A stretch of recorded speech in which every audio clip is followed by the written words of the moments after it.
Students, hope you all are good. Today's our topic is microspore. आज का हमारा जो टॉपिक है वो है माइक्रोस्पोर. ठीक है, कल मैंने आपको बताया था कि माइक्रोस्पोर कैसे बनते हैं. तो मैंने आपको बताया था कि जो आपकी लघु बीजाणु धानी होती हैं इसके अंदर मेगास्पोर मदर सेल्स होती हैं. इनमें अर्धसूत्रीय विभाजन होता है और हमारे माइक्रोस्पोर्स बनते हैं. आज हम माइक्रोस्पोर से आगे पढ़ेंगे कि कैसे माइक्रोस्पोर से हमारा नर युग्मकोद्भिद बनता है. पहले हम इस बारे में जानेंगे कि माइक्रोस्पोर है क्या और ये कैसे नर युग्मकोद्भिद बनाता है. सबसे पहले माइक्रोस्पोर एक हैप्लॉइड संरचना है जिसमें वन सेट ऑफ गुणसूत्र पाए जाते हैं. ठीक बेटा, मैंने यहाँ पे डायग्राम ड्रॉ करा हुआ है. आप देख सकते हैं कि ये मेगास्पोर मदर सेल्स हैं. ठीक है, आपने देखा कि इसमें मेगास्पोर मदर सेल्स में जब डिवीज़न हुआ और सूत्रीय विभाजन हुआ तो हमारे 4 हमें चतुष्क मिले. ठीक है, फिर इसमें क्या हुआ कि टैपिटम द्वारा बना एंजाइम, कल मैंने आपको बताया था कि एंजाइम्स होता है कैलोस जो इन 4 माइक्रोस्पोर को या लघु बीजाणुओं को आपस में बांधे रखता है. तो उस पदार्थ के लिए एक एंजाइम होता है कैलीस. ये उस चतुष्क की परागकण चतुष्क में जो कैलोस होता है उसको डिसॉल्व करता है. कैलीस चतुष्क में उपस्थित कैलोस को डिसॉल्व करता है, परागकण अलग हो जाते हैं और हमें 4 लघु बीजाणु प्राप्त होते हैं. ठीक बेटा, इस लघु बीजाणु में और परागकण में अंतर होता है. लघु बीजाणु के चारों ओर जब 2 चोल बन जाते हैं, कवर बन जाते हैं, तब इसे परागकण कहा जाता है. अब देखिए, एक परागकण मैंने यहाँ पे बनाया है. ये केंद्रक है, ये इसमें प्लाज्मा झिल्ली है. ठीक है, देखिए प्लाज्मा झिल्ली और केंद्रक इसमें भी था. उसके बाद इसमें मैं आप देख रहे हैं ऑरेंज कलर से लेयर बनाई है, इसे बोलते हैं अंतःचूल. ये अंतःचूल बनाता है सेलुलोज और पैक्टिन का. उसके बाद में ग्रीन कलर से आप देख रहे हो एक बाह्य चूल बनाई है जिसे हम बाह्य चूल ही कहते हैं. और ये टैपिटम जिसका मैंने कल जिक्र किया था, टैपिटम द्वारा स्रावित स्पोरोपोलिनिन से बनता है. देखिए टैपिटम के 2 काम मैंने फिर यहाँ पे आपको क्लियरली बता दिए हैं. पहला है कि कैलीस एंजाइम बनाता है जो टेट्राहेड्रल फॉर्म में से माइक्रोस्पोर को अलग करता है.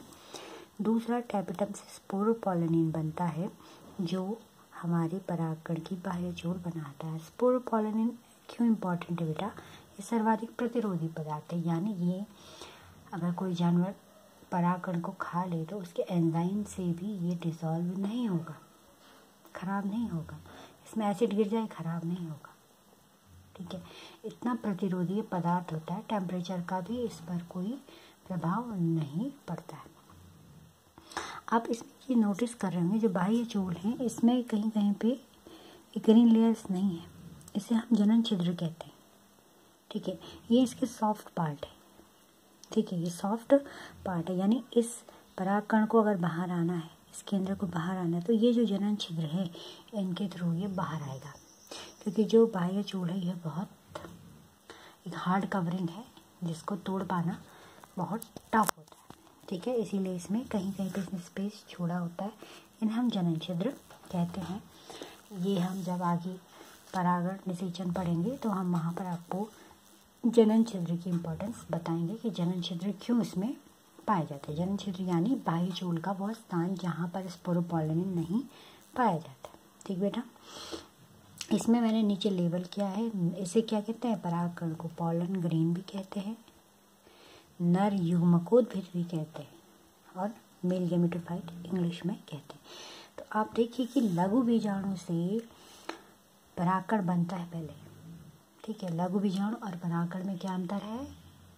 लघु बीजाणु के बाहर जब 2 चोल बन जाते हैं तो उसे परागकण कहते हैं और इसी परागकण को हम दूसरा नाम क्या कहते हैं? नर युग्मकोद्भिद, मेल गैमेटोफाइट. ठीक है।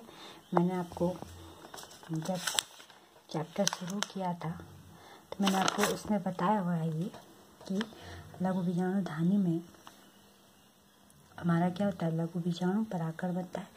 ये परागकण में ही नर युग्मकोद्भिद का विकास होता है, ठीक है। तो जो परागकण है वो नर युग्मकोद्भिद भी कहलाता है, ठीक। मैंने यहाँ पर एक डायग्राम बनाया है, लघु बीजाणु से परागकण, परागकण से फिर इसमें डिवीज़न होता है, नर युग्मकोद्भिद का विकास किस प्रकार से होता है मैं इसको आपको डिटेल में समझा रही हूँ। और इसको आप हेडिंग देंगे लघु बीजाणु, या आप इसे कह सकते हैं कि नर युग्मकोद्भिद का विकास, ठीक है।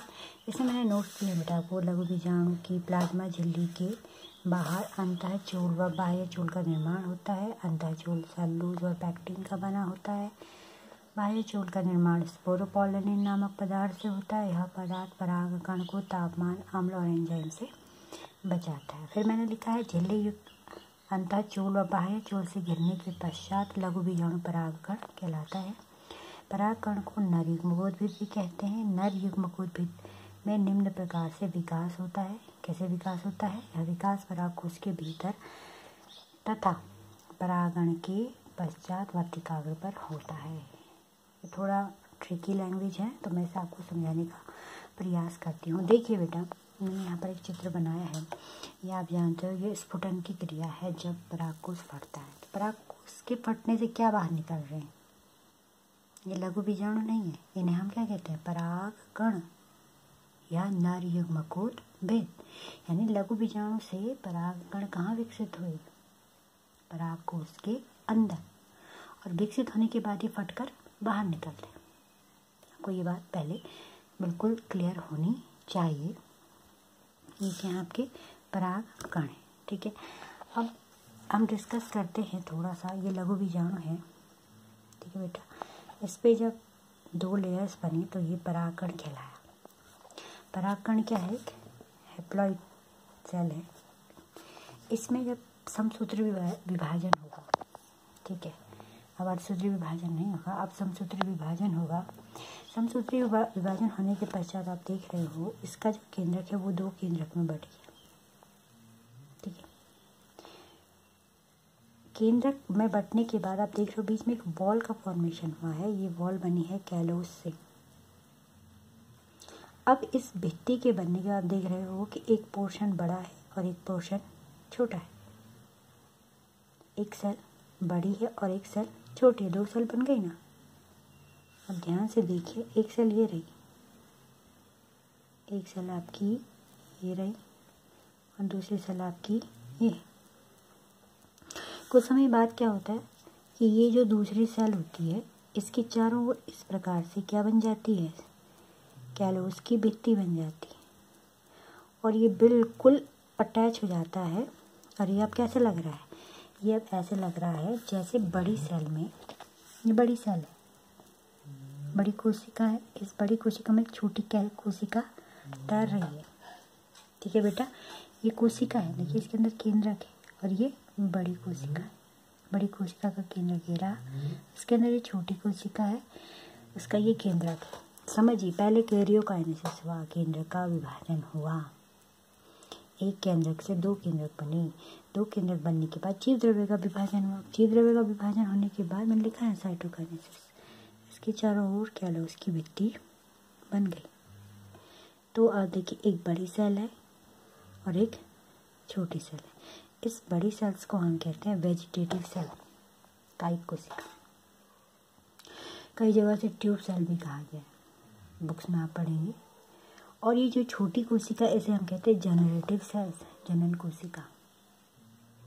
ये परागकण की 2 कोशिकीय अवस्था है। 2 सेल्स बन गई ना, 2 कोशिकाएं, 1 2। तो बेटा ये जो परागकण रिलीज होते हैं फटने के बाद, तो 60% पुष्पीय पादपों में परागकण परागकोश से 2 कोशिकीय अवस्था में बाहर निकलते हैं। कितने % प्लांट में? 60% प्लांट में। बाकी 40% में ये 3 कोशिकीय अवस्था में फटकर बाहर निकलती हैं। अब 3 कोशिकीय अवस्था को हम समझते हैं। अब क्या होता है कि ये जो जनन कोशिका होती है इसमें फिर समसूत्री विभाजन होता है। ठीक है, ये देखिए समसूत्री विभाजन होने से इसमें ये 2 नर युग्मक आपके बन जाते हैं। ये दोनों क्या है, दोनों आपके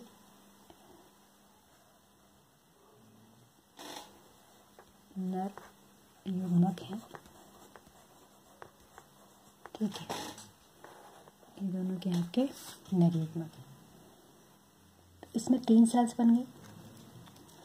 एक सेल आपकी बड़ी वाली सेल है और 2 सेल आपकी ये छोटी वाली है। इनके अंदर ये केंद्रक हैं। ये ब्लैक जो मैंने बनाया हुआ है